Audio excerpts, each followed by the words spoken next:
చాలా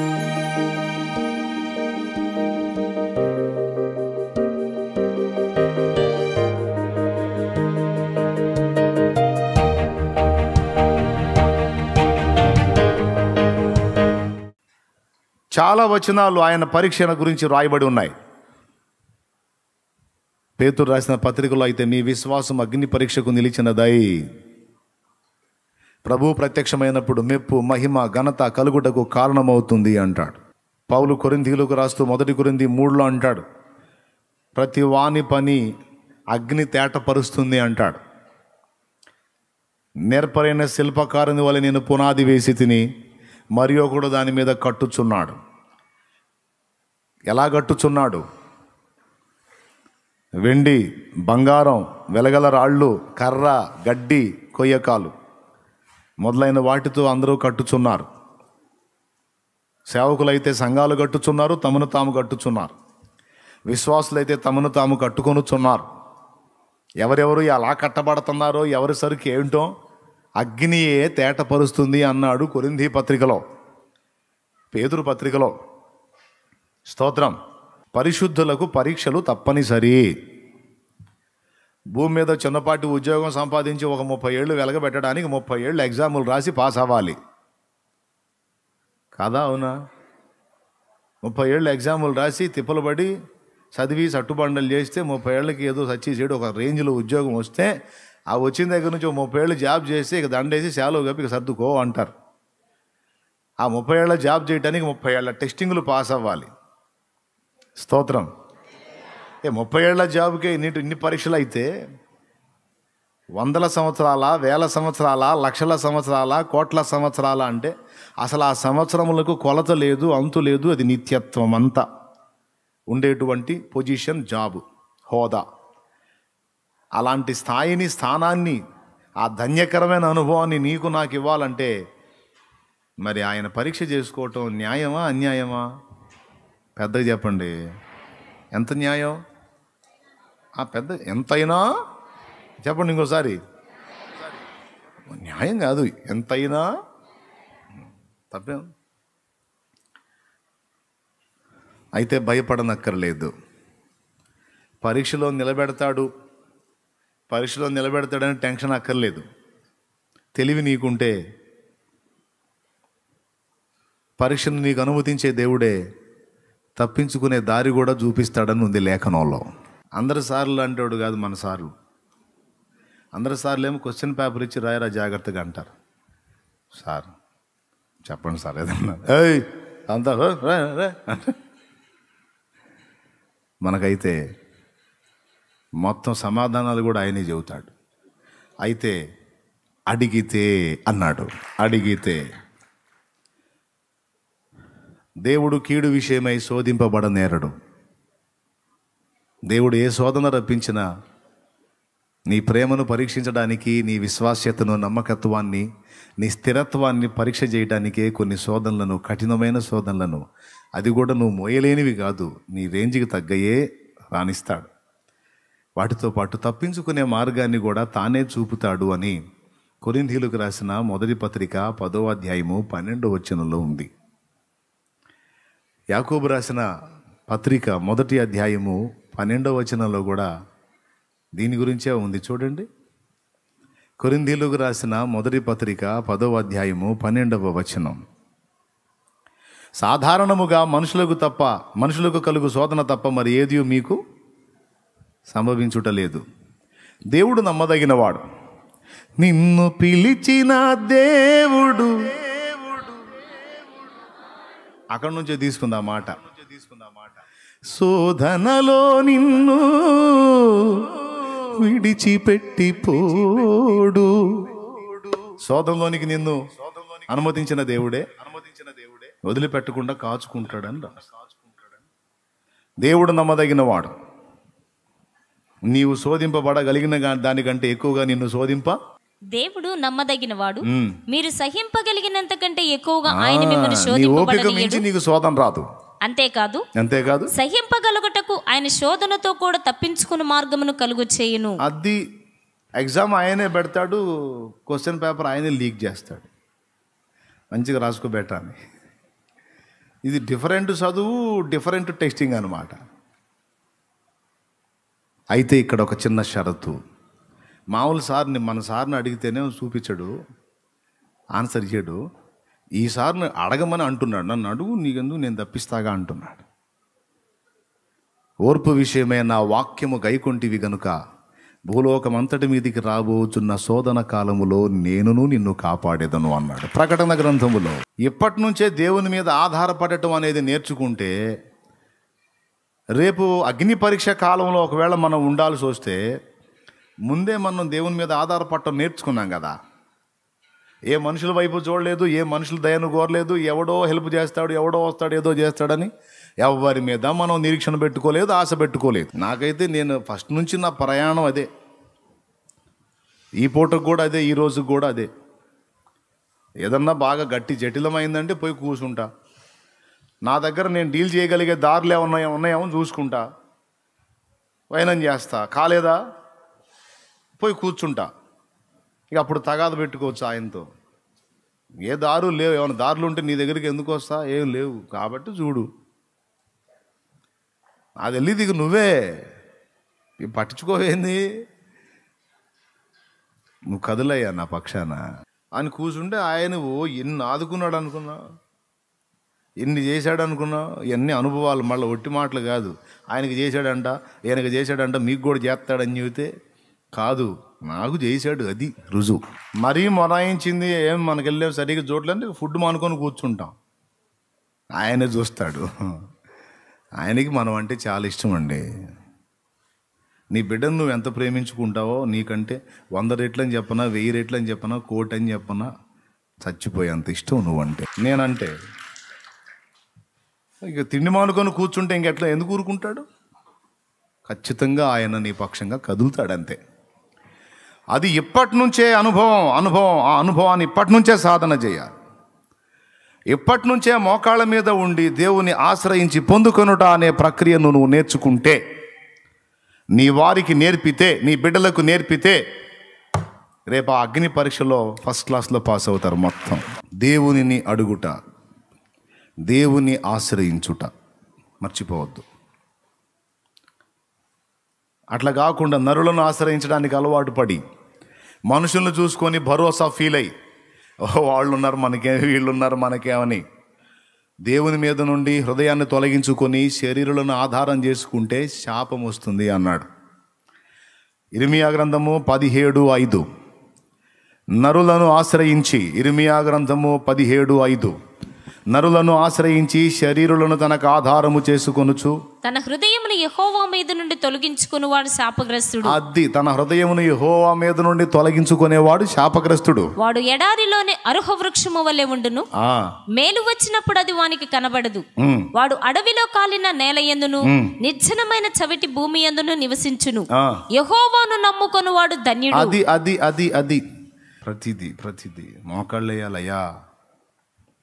ఏది కావాలైనా, ఏది జరగాలైనా, ఏ అడుగు వేయాలైనా, ఏదనుకున్నా ముందు పెద్ద ఆయన దగ్గరికి వెళ్ళాలా.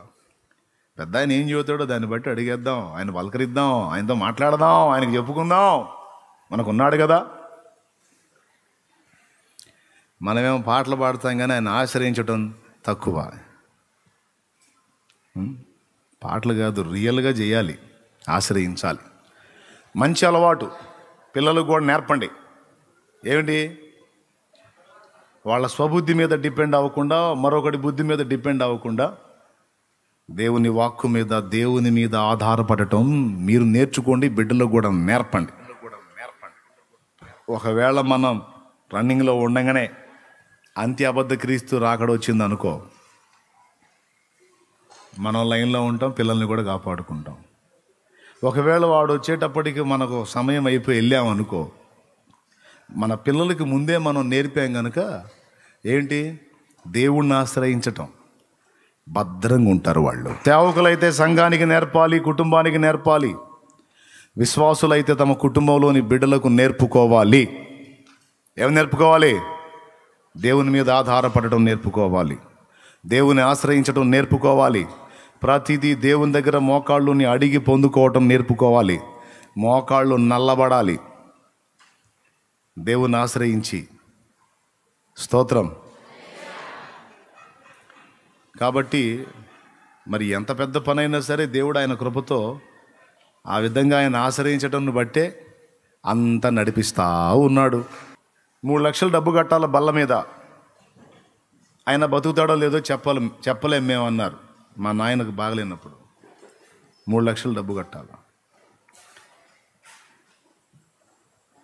మా నాయన డేంజర్గానే ఉన్నాడు. మన దగ్గర స్తోమత లేదు. క్యా కరేంగే, రండి ఇంటికి తీసుకురండి అంది. పైసలు లేవు, మరి ఉంటే ఏ పాటైనా పడవచ్చు, మరి లేవు, ఏం చేయాలా?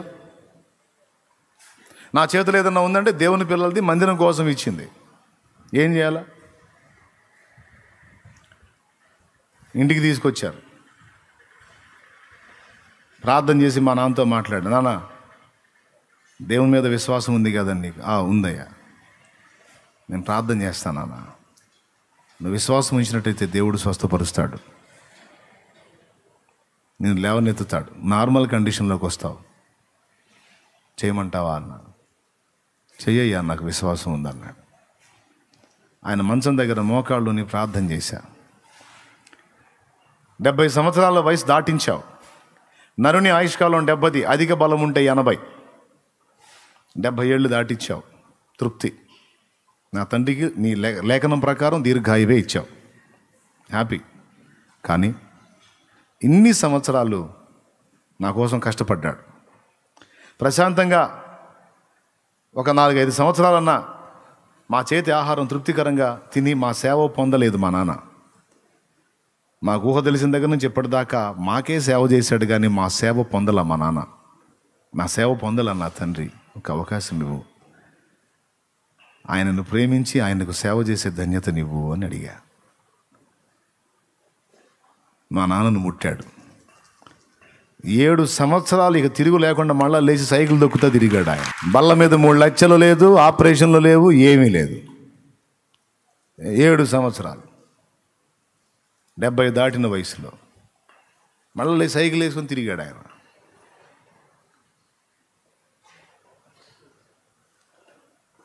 ఇక 80 సమీపిస్తున్న స్థితిలో మరీ కాళ్ళు నడవలేక, వయసును బట్టి కాళ్ళు శక్తి కోల్పోతుంది కదా,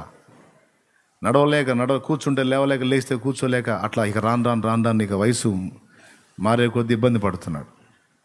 నేనేమో 4-5 ఏళ్ళు ఆయనకి ఉపచారం చేసుకునే అవకాశం ఏమన్నా. 7 సంపూర్ణ సంవత్సరాలు ఇచ్చాడు.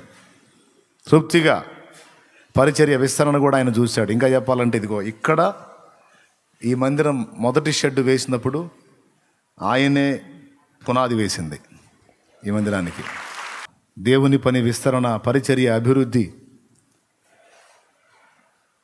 నన్ను దేవుడు వాడుకుంటూ ఆయన నామాన్ని మయంపరుచుకుంటున్న ఆనందాన్ని కళ్ళారా చూసి సంతోషంగా అనుభవించి చాలా చిత్రంగా ప్రభు దగ్గరికి వెళ్ళిపోయాడు ఆయన. అది కూడా ముందే మాట్లాడాడు, దేవుణ్ణి తప్పు పట్టకూడదు, ఇంకా ఏజ్ మారుతూ ఉంది, ఇంకా ఆ శరీరం సహకరించదు, నేను తీసుకుంటాను అని ముందుగా ఒక 15 దినాలకు ముందు ఒక దర్శనం చూపించి, ఆ దర్శనంలో చూపించిన ప్రకారం చిత్రంగా తీసుకున్నాడు దేవుడు. నేను కూడా ఇక ఒక్క మాట కూడా అనలేదు, కృతజ్ఞతలు చెప్పా. ఆశించాను ఒక 2-3 ఏళ్ళన్నా నాన్నకి ఉపచారం చేయాలి అని. 7 సంపూర్ణ సంవత్సరాలు ఆయనకి సేవ చేసే అవకాశం ఇచ్చావు. ఇదే డిసెంబర్, ఇంకా దగ్గరలోకి డిసెంబర్ వస్తూ ఉంది, చలికాలం. పాపం కూర్చుంటే లేవలేక, లేస్తే కూర్చోలేక ఇబ్బంది పడతాడు. మా చలికాలం వస్తుంది, మా నాన్న పరిస్థితి ఏంది అనుకున్నా. ఆ చలికాలం మళ్ళీ ఇబ్బంది పడతాడేమో అని అనుకుంటే అది రాకమునిపే, అది పూర్తి కాకమునిపే తీసేసుకున్నాడు. ఉదయం భోంచేశాడు, మధ్యాహ్నం పూట 11 స్నానం చేయించారు, చక్కగా స్నానం చేసుకున్నాడు, ఫ్రెష్గా పండుకున్నాడు. సాయంత్రం వేళ ఒక్కసారి అలా లేచి కూర్చున్నాడు, మళ్ళా పండుకున్నాడు, ఇంకెళ్ళిపోయాడు. ఇంకా కుయ్యో లేదు, మొరో లేదు, మొత్తుకుంది లేదు, గందరగోళం చేసింది లేదు, ఏం లేదు, హాయిగా నిద్రలోనే వెళ్ళిపోయాడు ఆయన. వచ్చి చూస్తే బాడీ హీట్గానే ఉంది, అంటే క్షణాల్లోనే అయింది ఆయన వెళ్ళిపోవటం జరిగింది. చింత లేదు. 3 లక్షల డబ్బులు, ఆపరేషన్లు, హడావుడి ఏం లేదు. సంవత్సరాలు బతికించి చెప్పి తీసుకున్నాడు. అది కూడా నేను ఆమోదిస్తే ఇంక ఇబ్బంది పడతాడేమో అని అనుకున్నందుకు తీసుకున్నాడు. నా హృదయంలో కలిగిన ఆలోచనలను సున్నితంగా గుర్తించి ఆయన సంకల్పం ప్రకారము ఇటు నా ఆలోచనలు రెండు రీచ్ అయినప్పుడు పటా పటా పటా పటా కార్యాలు చేసుకుంటూ సాగాడు ఆయన ముందుకు. నేను అతిశయోక్తులుగా చెప్తున్నానని దయచేసి అనుకోవద్దు. నా అనుభవాలు చెప్తున్నా, దేవునితో నా ప్రయాణం, నా నడక, ఆయనకి నాకున్న అనుబంధం చెప్పుకుంటున్నాను నేను. కాబట్టి మీ అందరికి కూడా ఇవి ప్రోత్సాహంగా ఉంటాయి. యేసు ప్రభుతో అనుబంధం ఏర్పరచుకున్నప్పుడు ఆయన మనతో ఎంత సెన్సిటివ్గా ఉంటాడో, ఎంత సున్నితంగా ఉంటాడో, ప్రతిదీ ఎలా అబ్జర్వ్ చేస్తాడో, మన హృదయంలో కలిగే ఆలోచనలో కూడా ఎలా బదులిస్తాడో, ఇవన్నీ బాగా అర్థమైనవి అనుకో, మీరు కూడా అలా తయారవుతారు. ఎక్కడ కూర్చున్నా, ఎక్కడ లేచినా, ఎటు నడిచినా మీ తలంపుల నిండా ఆయనే ఉంటాడు. గొప్ప జనసమూహం మధ్యలో, రణగణ ధ్వనుల మధ్యలో నువ్వు ఉన్నా సరే ఆయనతో నువ్వు మాట్లాడుకుంటావు, నీతో ఆయన మాట్లాడుతుంటాడు. ఎవ్వరు లేని నిశీది వేళ, ఏకాంత వేళ కూడా ఆయన నువ్వు.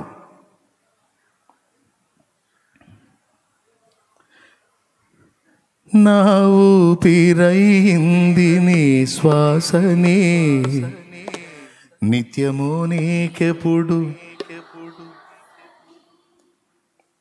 మీకు తెలుసు కదా. కాబట్టి ఇప్పటి నుంచే నేర్చుకోండి దేవునితో నడవటం, దేవునితో మనసు కలిసి ప్రయాణం చేయటం. అలా కనెక్ట్ అయిపోండి. ఎవ్వడు ఇక నిన్ను ఎదిరించలేడు, ఎదురు నిలవలేడు. అలా అనుబంధం ఏర్పరచుకోండి దేవునితో. ఏ పరిస్థితులు కూడా నిన్ను పడద్రోయ జాలవు. జలములలో నువ్వు వెళ్ళినా అవి నీ మీద పారవు, అగ్నిలో నువ్వు నడిచినా నీతో ఆయన ఉన్నాడు గనక అవి నిన్ను కాల్చజాలవు. అలా చేస్తాడండి దేవుడు. కాబట్టి మీరందరూ అట్లా దేవునితో మంచి సంబంధాన్ని ఏర్పరచుకోండి. ఆమేన్.